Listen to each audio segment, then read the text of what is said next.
I'm here again with Abhi Rajendran, who is the Director of Research and Advisory Group at Energy Intelligence. Welcome back, Abhi.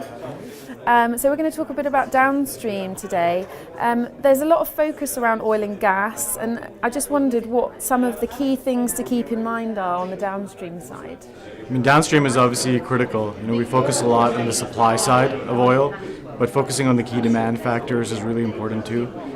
Refining markets are obviously the biggest portion of that. So we need to keep an eye on what's going on with gasoline demand, what are all the key drivers of diesel, and then we'll talk about it in a second, but IMO, the International Maritime Organization, has a big mandate that's going to have some drastic impacts on the refining markets and different product markets over the next year and then over the next couple of years. And then there's the petrochemical side of things too, which is often a forgotten part of the demand equation for oil. That's another important part that we all need to focus on. Okay, and so let's talk about refining some more then. So that's obviously the most closely linked with oil. Could you talk to me about what some of the key moving parts of the refining markets are? Sure. Just on the kind of the base part of the market, our view is so far we're seeing gasoline, diesel demand hold up. But we're obviously starting to see signs of stress from higher interest rates, emerging market currency weakness, and these all have implications on kind of core gasoline diesel demand. And then there's IMO, right? So IMO is mandating that the shipping industry make a drastic shift from high sulfur fuel to low sulfur fuel, which has a pretty significant ripple effect across the refining sector. We recently covered this in our research reports, but it's going to cause a pretty significant shift in the types of crude that are in demand, shift away from heavy towards light. It's going to have an impact on the need for a lot more distillates to be brought to the market. And part of the solution for that is refiners are going to have to just generally run a lot harder.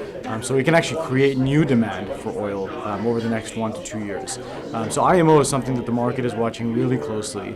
It's sort of on the periphery for a core oil and gas person, but it's going to have some pretty significant impacts on the oil market. Okay.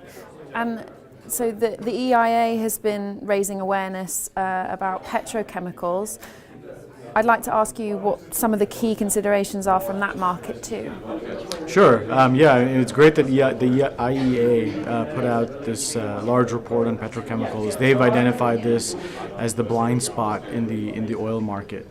Our view is, especially looking ahead over the next 10 to 15 years, because of how petrochemicals is classified in the oil supply demand equation, there are some nuances that people need to pay attention to.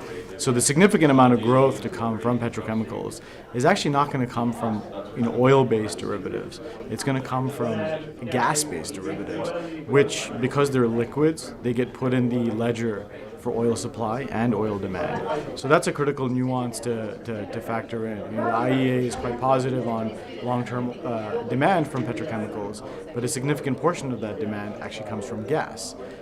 Obviously, there's also the supply side of things, where there's a significant amount of increase in supply from these liquids. So it's something that oil market participants need to keep a close eye on, because when people try to forecast oil prices and look at supply-demand dynamics, they need to sort of strip out petrochemicals to some degree, even though it's in the overall ledger. So it's an important part of the coin to keep track of. Great. Thank you so much, Abhi. Thank you. Thanks very much.